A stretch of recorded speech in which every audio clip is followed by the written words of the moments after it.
What are the traits, challenges, and solutions for the analytical trading persona? This is Bill Scheid from Applied Finance Research, and that's the topic we're going to cover in this video. I want to start off with a big hat tip and a thank you to Dr. Ken Long for the core idea behind this video. Ken is the creator of the first generation of monthly systems, the author of the book Foundational Trading, and you can find him at the coordinates here if you're not already familiar with his work. In a recent Patreon post, Dr. Ken Long outlined a number of trading personas, and he highlighted the challenges that each persona faces. In this video, I want to focus on a persona that's especially common in the world of systems trading, and that is the analytical seeker. So what are the traits of the analytical seeker? So the analytical seeker, this is a trader who's highly intellectual. They often hold advanced degrees or they have a lot of professional expertise. They often approach trading primarily through extensive technical analysis, extensive system development, and a ton of data gathering. They likely believe that the more knowledge that they have or the more perfectly optimized their system is, that's going to be their primary path to success. And they often potentially overemphasize the outer game of trading versus the inner game of trading. They might also struggle to translate theoretical knowledge into consistent live trading, and this might have to do with psychological interference or with a reluctance to jump out of the theoretical and get into the arena where there's actual skin in the game. So let's talk about some of the challenges that face the analytical seeker. Some of these challenges were laid out by Ken, and then I want to also offer my solutions that come from my experience as a trader in the systems world, and also my experience as a teacher working with the analytical seeker profile type traders. So some of the challenges: number one, integrating psychological aspects with technical prowess. Number two, overcoming the fire hose effect / information overload and actually focusing on taking action, focusing on actionable insights. And then number three, trusting a system when it's not performing perfectly.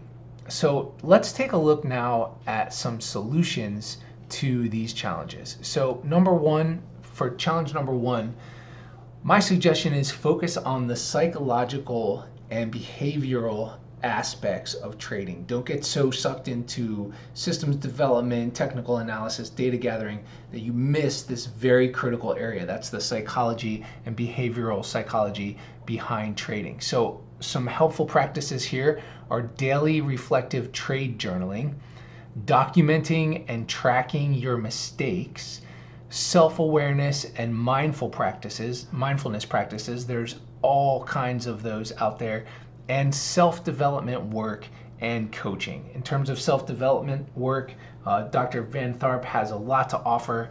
So does Dr. Ken Long, and Ken is actually one of the most brilliant trading coaches I think that is out there today.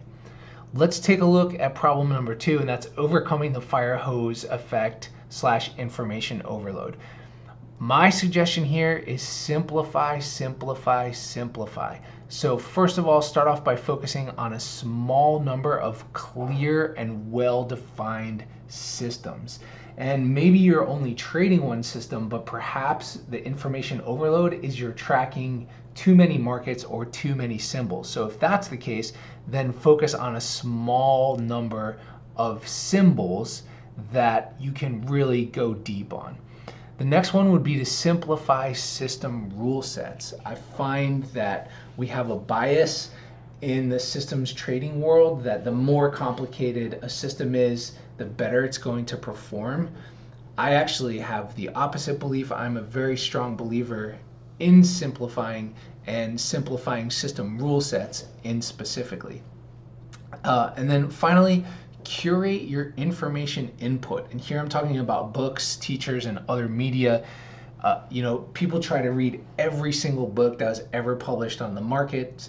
They try to study with 1 trillion teachers all at the same time. They try to digest all the media out there, and that has a huge impact on information overload and the fire hose effect. So curate and focus. At the end of the day here, what we're talking about is digging one deep well so you actually hit water instead of digging many shallow wells. And for problem number 3, trusting a system when it's not performing perfectly, I think that this really has to do with calibrating your expectations. So first of all, we have to understand as traders that drawdowns are going to come. It's just absolutely a part of trading. No system ever stays in phase with the market all the time. It's one thing to know that intellectually, but it's another thing to be able to experientially accept that reality.